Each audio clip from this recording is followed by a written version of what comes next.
deemed unsafe to drive.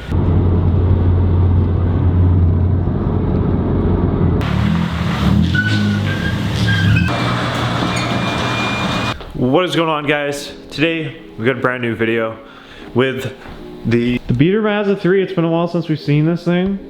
The off-road Mazda 3 has been out of commission because, well, it's just not really drivable. It's drivable, but just not intended to be daily driven. So it had been sitting there while I was daily driving the Miata for a few days, but I have all the parts and everything ready to go for this thing, so we're gonna start digging into this. Essentially, I brought the car in for service to get the steering wheel airbag replaced because recalls. And I also had the rear lower control arms replaced in the shop because I wouldn't be able to get the bolts out myself. The rear passenger brake caliper is leaking and the front control arms have so much play in them. I'm about to show you that. You guys got to see this. It's incredible how much it moves just from the ball joint. My man Sammer sent me his control arms from his totaled Mazda 3. So today we are going to be doing the front control arms. I don't think you guys understand. This is something that I've underestimated. Front control arms, lower control arms do a lot in your steering control and everything. Like this car, when I steer, it like turns itself. It's incredibly weird. It's hard to explain. But once we're done this, it's gonna be nice and tight again. So I'm really stoked to do it. This is also a common issue with these cars, Mazda Speed 3s as well. This one had its front lower control arms done at about, I think it was 170,000 kilometers, 235. So you'll see why they're so bad, because they've never been done. So if you're up in that mileage, they've never been done, highly recommend doing it. Should be pretty straightforward if you're not a rusty boy like me, but other than that, let's go ahead, jump right into this. These tires are fried. I could probably put the Jeep wheels on this thing now. I'm gonna pound out some penetrating fluid. There's a couple bolts back here. There's one big bolt back here, and the ball joint clamp bolt. It's only a few bolts. The passenger side is the worst because you gotta move the motor to get the one bolt in the back there. But other than that, if everything isn't rusty to the point where bolts are snapping, we should be okay. Okay, so your ball joint sits under here. There is the pinch bolt. So the nut sits right here and then the bolt sits on the other end. Impact guns are, oh, so good. Now I'm gonna wire wheel this. This is a rusty boy, but should be okay for reuse. I wouldn't suggest it, but if you can, go for it. I think I'm gonna try and tackle this bolt right here.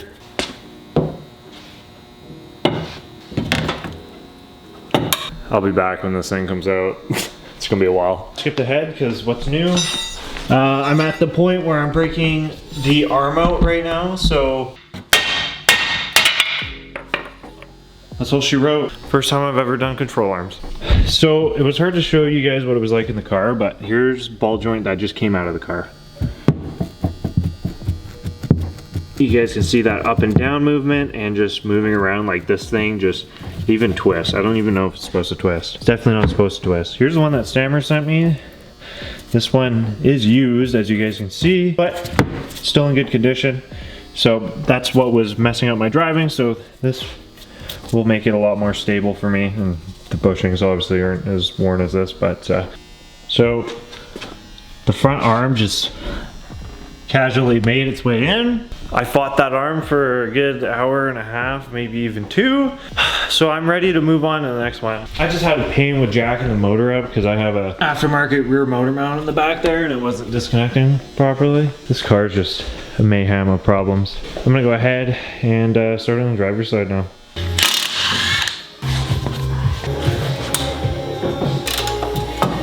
All right, got the driver's side out here. This one's not as bad. I could tell by driving. Up and down movement. This one spins and obviously moves around, but this one had less play in it, which was weird. But all of this is shot anyway, so. Now the one Sammer sent me for the driver's side is actually a brand new one. It's only got a few thousand kilometers on it, so this one will go in quite smoothly, hopefully, and I'm pretty tired of doing control arms today. This thing's rusty and a little, very, very dirty.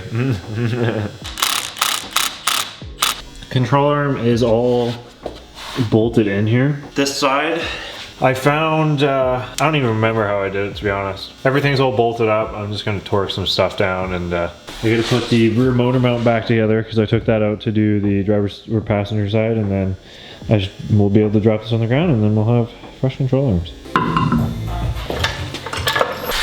Boom! Complete, good to go.